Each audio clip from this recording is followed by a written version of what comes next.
Hello everyone, welcome to EduTap and welcome to the Abhyas series that we have started exclusively for you for the upcoming UPSC EPF4 2025 examination, जहाँ पे हम लोग हर दिन 15 MCQs करते हैं as part of which आज हम लोग करने वाले हैं 15 MCQs from Labor Laws and Industrial Relations and उसमें आज हम लोग करने वाले हैं The Mines Act 1952 which is again one of the most important acts जो आपके एग्जाम के लिए है. And when we look at the Labor Laws and Industrial Relations, जब आप क्वेश्चन पेपर देखोगे बी इट APFC और ए और ईओ दोनों में भी 15+ MCQs तो इसमें से आते हैं. एंड अगर आप बेसिक्स भी बहुत सही तरीके से कर लोगे, मतलब प्रैक्टिस कर लोगे, बेसिक कॉन्सेप्ट्स भी आप आराम से 10+ MCQs तो क्लियर कर ही लोगे. And with this you can understand the kind of high weightage that it has got and high scoring potential. So इसका बिल्कुल भी नेग्लेक्ट मत कीजिए. And here we have brought this series so that आपका जो प्रैक्टिस है, revision है, वो पूरा हो जाए, because all the concepts that we are covering here are in the form of MCQs. ठीक है. So with this introduction let me start today session. And before that एक छोटा सा अनाउंसमेंट है. EduTap has come up with a comprehensive guide book, क्योंकि कई सारे questions आते हैं from the students for the UPSC EPF4 examination for both APFC and A और EO. नो वो सारे क्वेश्चंस कहाँ पे मिलेंगे, जैसे कि क्वालिफिकेशन क्या है, एग्जामिनेशन पैटर्न क्या है, उसमें क्या सब्जेक्ट्स आते हैं, उन सब्जेक्ट्स का डिकोडेड सिलेबस क्या है. कई जगह पे तो सिलेबस दे देते हैं बट कई जगह पे सिलेबस नहीं देते हैं. So that also you have to decode that based on the previous year question papers and the subject itself. तो वो पूरा आपको मिलेगा इस कॉम्प्रिहेंसिव गाइड बुक से.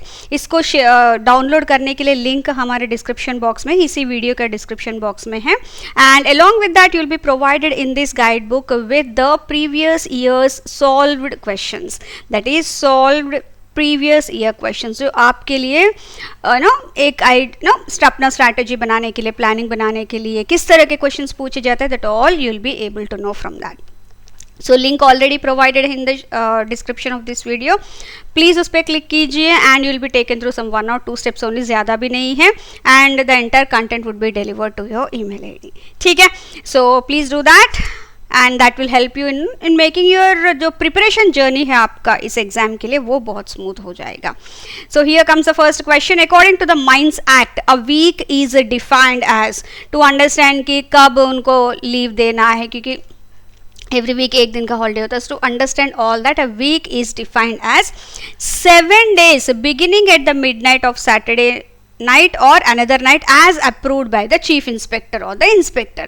So Saturday midnight से हम लोग बोलेंगे कि यहाँ से वीक का शुरू होता है. from there 7 days जब कंप्लीट होगा we'll call that a week. otherwise अगर वहाँ कुछ और मतलब अगर लग रहा है कि नहीं सैटरडे नाइट नहीं, कहीं किसी और दिन का नाइट भी चूज कर सकते हैं, but that should have been approved by the chief inspector और the inspector. So here B is the correct answer. Moving on to our next question. The mines act 1952 does not apply to a mine where excavation is made only for the prospecting purposes. कई बार ऐसा होता है ना, prospecting purposes के लिए, क्योंकि वहाँ पे माइंस में जो जिसके लिए ये एक्सकवेशन कर रहे हैं वहाँ पे वो है या नहीं, प्रोस्पेक्टिंग भी करते रहते हैं, चेकिंग करते रहते हैं टू अंडरस्टैंड कि अगर ज़्यादा वहाँ पे उनको लगा, फॉर एग्जांपल कोल या फिर बॉक्साइट या जो भी है, whatever mineral that they are looking for, अगर वहाँ पे ज़्यादा है, in order to understand that पहले एक छोटा सा पायलट प्रोजेक्ट जैसे हम बनाते हैं प्रोजेक्ट्स के लिए, उसी तरह से पहले थोड़ी सी एक्सकवेशन करके वो चेक करते हैं. सो अगर उस टाइम पे अगर उस तरह के एक्सकवेशन है तो उसमें ये एक्ट अप्लीकेबल नहीं होगा. But there is a catch here, there should not be more than 20%. 20% से ज़्यादा एम्प्लॉय नहीं किया जाना चाहिए वहाँ पे on any day. And excavation का जो डेप्थ है that should not exceed 6 meters normal. इसके लिए अगर कोल के लिए वो प्रोस्पेक्टिंग कर रहे हैं, इन दैट केस 15 meters तक हो सकता है. So here in this case the mines act will not be applicable, क्योंकि वहाँ वो प्रॉपर माइन नहीं है, वो सिर्फ वहाँ पे चेक कर रहे हैं टू अंडरस्टैंड द कि किस तरह का वहाँ पे मिनरल्स या फिर कोल है. ठीक है. So here is the correct answer. Moving on to our next question. A mine engaged in extraction of ordinary sand and building stone will be exempt from the mines act 1952 if now जहाँ पे भी कोई mine engage है in the extraction of ordinary sand and building stone, ज़्यादा नहीं है, बस इन दोनों के लिए अगर वो एक्सकवेशन हो रहा है, in that case that can be excluded और exempted from the mines act, but उसमें the workings are open cast, मतलब ऊपर से, मतलब कई बार ऐसा होता है ना कि ऊपर माइंस क्या है पूरा अंदर तक जाके अंदर से वो खुदाई करते रहते हैं, ऊपर पूरा लैंड वैसे ही रहता है कई जगह पे, so it should not be like that. Open cast मतलब ऊपर से ही वो डिगिंग करते हुए अंदर जा रहे हैं.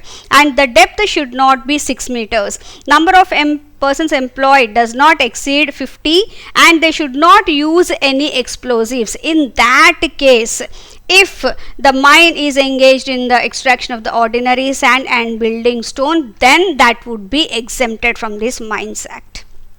ठीक है, बहुत इंपॉर्टेंट है. एग्जेम्पशंस किसके लिए एप्लीकेबल है, किसके लिए एग्जेम्प्टेड है. ठीक है, yes. Moving on to our next question. Under the mines act 1952, a government officer duly authorised by the chief inspector or an inspector may enter a mine for surveying, levelling or measuring provided that. इसी का थोड़ा सा tweak करके question पूछा गया था in the previous year questions. Okay, and that was at least उनको 3 days पहले नोटिस देना पड़ेगा, after which the entry would be allowed, so that उनका जो भी सर्वेइंग है, लेवलिंग है, मेजरिंग है, वो सब करने के लिए. So entry is allowed at any time by day और night, but they have to give at least 3 days notice to the mine manager, only after which the entry is allowed. 3 days पहले उनका notice भेज दीजिए कि 3 days के बाद हम लोग आ रहे हैं ऐसे सर्वेइंग, लेवलिंग वो सब करने के लिए. In that case that would be allowed. ठीक है, moving on to our next question. In an occupational health survey under the mines act 1952, वो हेल्थ सर्वे करवाते रहते हैं बीच बीच में. So in that if a worker is declared medically unfit due to mine related causes and he chooses to leave his employment, he shall be entitled to. कई बार ऐसा होता है कि माइंस नो, जैसे मिनरल माइंस है, उसमें काम करते करते कई सारे डिजीजेस होने के चांसेस होते हैं. In that case if the person is found, the employee is found कि he is not unfit for the work, and if he says that okay I want to leave my employment, in that case एक disability compensation देना पड़ेगा by the owner or the agent or the manager who is responsible for that particular mine. So lump sum disability compensation should be provided because उसने alternate employment के लिए मना किया है, and then the worker said that he would want to leave the employment, so उसके लिए एक alternate मतलब lump sum disability compensation देना पड़ेगा. ठीक है, moving on to our next question. Which of the following statements about certifying surgeons under the Mines Act 1952 is correct? Now जहाँ पे भी अभी हमने देखा है उनके हेल्थ के बारे में वो देखना पड़ेगा, एंड डिजेबिलिटी कंपेंसेशन भी देना पड़ेगा. तो no, not disability compensation, sorry जब वो छोड़ देते हैं. ठीक है, so in that case they have to be certified कि he is not, he is medically unfit for doing this work and all that, right? So in such case certifying surgeons तो होने पड़ेंगे. In that case who is going to appoint them?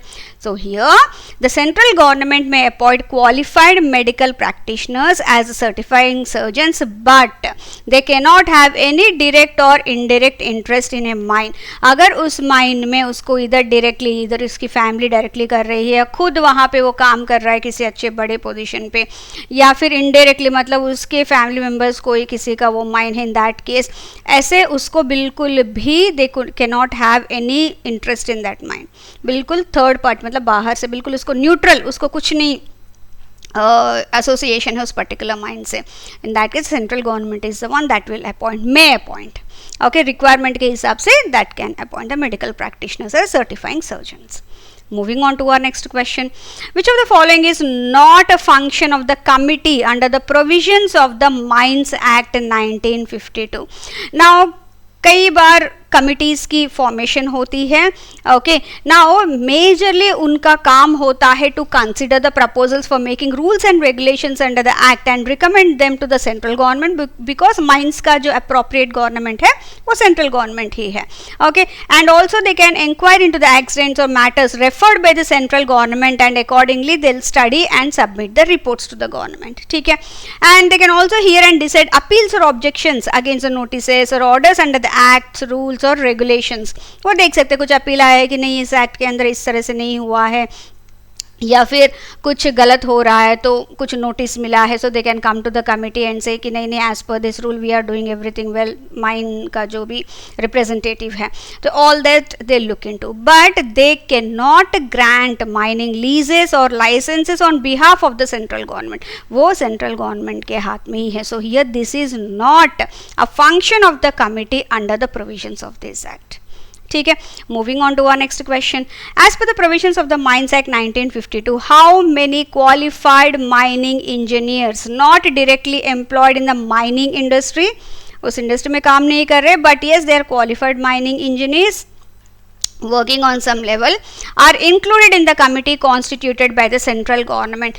Now mining industry है तो obviously अगर उसके nuances समझना है तो उस कमिटी में जो कमिटी गवर्नमेंट को एडवाइज कर रही है उसमें तो माइनिंग इंजीनियर्स की ज़रूरत है. तो यहाँ पे उसमें 2 लोग मतलब 2 माइनिंग इंजीनियर्स तक वो एम्प्लॉय कर सकते हैं. Directly they can be included in the committee, not employed, included in the committee. ठीक है, moving on to our next question. A mining company plans to begin excavation work on 1st December 2025. By when must the owner, agent और manager ensure that written notice reaches the chief inspector, the controller and the district magistrate under the mines act 1952. See, whenever a mine plans to begin the excavation work, they have to send a written notice to the chief inspector, the controller and the district magistrate. This is as per the provisions of the Mines Act. And when should they send?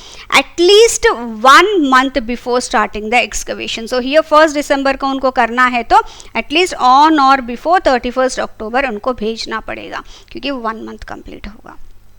ठीक है, moving on to our next question. A mine employs 200 workers according to the mines act 1952. Which of the following medical facilities must mandatorily be provided in addition to the first aid boxes. Now जहाँ पे भी mine में employ से ज़्यादा employees है, in that case they have to provide ना first aid boxes तो compulsory रहेंगे ही रहेंगे. Along with that a first aid room of a particular size, जो भी prescribed size है, that should be provided with all the equipment and qualified medical and nursing staff. मतलब doctors and nurses भी round the clock वहाँ पे available होना चाहिए क्योंकि in case of any untoward incident immediately they can be attended to. ठीक है, so here C is the correct answer. Moving on to our next question. A fatal accident occurs in a mine on 1st March 2025. So the inspector fails to visit the site until 6th March 2025. Can the mine owner legally resume the work at the accident site before the inspector arrives? Now whenever any fatal accident मतलब जहाँ पे deaths involved है, in that case within 72 hours okay the inspector has to visit and check. जो भी उसको report बनाना है study करके वो करना पड़ेगा within 72 hours. अगर 72 hours से ज़्यादा हुआ है in that case the owner may resume the work at the accident site. ठीक है, इन केस ऑफ जहाँ पे भी फैटल एक्सीडेंट हुआ, जहाँ पे भी डेथ हुआ है. ठीक है, so here B is the correct answer. They have to come within 72 hours, that is 3 days के अंदर वो आने चाहिए. अगर नहीं आए मतलब the owner can resume the work. Moving on to our next question. In an underground coal mine, the manager deploys women from 9 a.m. to 4 p.m. for technical supervisory work. All have provided written consent and safety arrangements are also in place. However, only one woman is posted in this section. Which rule is violated? Now, starting में ये था कि women are not employed. They cannot be employed especially below the mine. मतलब mine के अंदर काम करने के लिए. But now they are allowed. No doubt. Okay.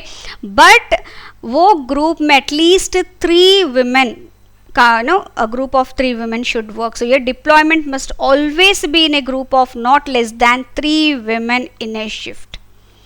Shift में वो डे शिफ्ट हो सकता है, नाइट शिफ्ट हो सकता है, लेकिन 3 वुमेन तो उसमें होना चाहिए, then they can be deployed. So here C is the correct answer. Moving on to our next question. A mining company deploys women workers underground 7:30 AM to 2:30 PM, मतलब night time, and in the managerial roles. ऐसा नहीं कि कुछ उसमें काम कर रहे हैं, no, managerial roles, supervisory roles में कर सकते हैं. All women have given written consent and group of 3 are maintained. Is this deployment valid under the mines act 1952? Okay, now इसमें as I said earlier also, अगर technical, supervisory, managerial work है तो if they have given there consent कि हम रात में भी कर सकते हैं, मतलब शिफ्ट में भी, अच्छा यार ये तो मॉर्निंग वाला ही है, इन दैट केस यहाँ जो भी 6 AM to 7 PM अगर वो करना है, या फिर 7:30 to 2:30 PM जो भी है, between these timings they can work. Consent भी दिया है, 3 ग्रुप में भी है, 3 से ज़्यादा है, and they have given no provided with all the safeguards etcetera, then 6 AM to 7 PM के बीच में they can work. So here A is the correct answer. Moving on to our next question. Ramesh, employed below the ground in a mine, worked for 210 days in the calendar year 2024. How many days of annual leave with wages will be entitled to in 2025 under the Mines Act? Now Mines Act के तहत minimum 180 days एक minor को काम करना पड़ेगा in an year, then he'll be eligible for the pay annual leave. उसमें भी for every 15 days, क्योंकि माइनर है, he is working below the ground. Below the ground है तो for every 15 days he has worked he can get 1 day leave. वही above the mine काम कर रहा है तो for every 20 days that he is working he'll get 1 day annual leave. ठीक है, paid leave you can say. सो यहाँ पे इसने 210 डेज काम किया है, सो 210 डेज बाय 15 डेज का एक डे होता है ना इनका, so here it would be 14 days.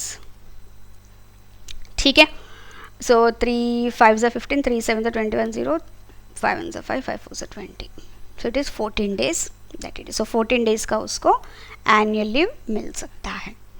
ठीक है, so this is all from my end, and I really hope that you have liked this session, and you can now use all these questions for your practice purpose. So before winding up, एक छोटा सा announcement है EduTap की तरफ से. Currently EduTap has launched 3 courses for all those aspirants who are targeting this year's UPSC, EPFO, APFC and EOR AO 2025. Now ये 3 courses different, जैसे कई सारे बच्चे होते हैं, अलग अलग रिक्वायरमेंट्स है, उसके बेसिस पे उन्होंने लॉन्च किया है. सबसे पहले आता है जो मास्टर कोर्स है, जिसमें पूरा जो इस पर्टिकुलर एग्जाम के जितने भी सब्जेक्ट्स हैं उन सभी सब्जेक्ट्स का कंटेंट इसमें मिल जाएगा. ये उन बच्चों के लिए जो उनको 1 पॉइंट सोर्स चाहिए सारे कंटेंट के लिए. So the content would be provided to them in the form of PDFs, in the form of videos, in the form of live sessions, in the form of chapter quizzes. Along with that, weekly strategy session भी होगा, जिसमें इतना content को किस तरह से वो utilise अच्छे तरीके से यूटिलाइज कर सकते हैं अपने एग्जाम प्रिपरेशन में, वो कुलदीप सर आपको बताएंगे. ठीक है, now moving on to the next course जो उन्होंने लॉन्च किया, ये है स्पेशल सब्जेक्ट्स कोर्स. नाउ कई सारे बच्चे ऐसे होते हैं, कुछ सब्जेक्ट्स वो अपने आप से पढ़ लेते हैं, जैसे कि उनको लगता है कि यार मैं रीजनिंग कर लूँगा, मैं इंग्लिश कर लूँगा, लेकिन मुझे industrial relations and labour laws का चाहिए, पॉलिटी का चाहिए, अकाउंटिंग का चाहिए, अलग सा कोर्स. जो कई बार ऐसा होता है कि ये दूसरे एग्जाम्स, कॉम्पिटिटिव एग्जाम्स में भी नहीं आते हैं, तो इनको अलग से पढ़ना ही पड़ता है. In that case they go for that individual courses. सो ये उसमें है, इसमें सारे इंडिविजुअल कोर्सेज अलग अलग से आप एनरोल कर सकते हो, एंड इसमें भी आपको पूरा content in the form of PDFs, recorded videos, live sessions, chapter quizzes, everything would be provided to you. ठीक है, नाउ इसके अलावा एक और कोर्स है इन्होंने जो लॉन्च किया, वो है टेस्ट सीरीज. कुछ बच्चे ऐसे होते हैं कि नहीं पूरा मैं पढ़ लूँगा, लेकिन मुझे प्रैक्टिस के लिए क्वेश्चंस चाहिए, बिल्कुल रियल एग्जाम में जिस तरह से होते हैं उस तरह का मॉक टेस्ट चाहिए, सो ये उनके लिए है. ठीक है, सो ये तीनों कोर्सेज आपके जो ये वीडियो का जो डिस्क्रिप्शन बॉक्स में उसमें सारे डिटेल्स अवेलेबल है. And if you still have any doubt you can reach out to the team on the जो भी अभी आगे जो ईमेल आईडी है, यहाँ पे नंबर है, ये ईमेल आईडी है, ये साइट है, आप वहाँ जाके भी चेकआउट कर सकते हो. ओके, एंड जो भी आपके डाउट्स है आप रिजॉल्व करके then you can go for the purchase. So this is all from my end. Thank you very much, and I wish you all all the best for your exam preparation. Thank you. Thanks a lot.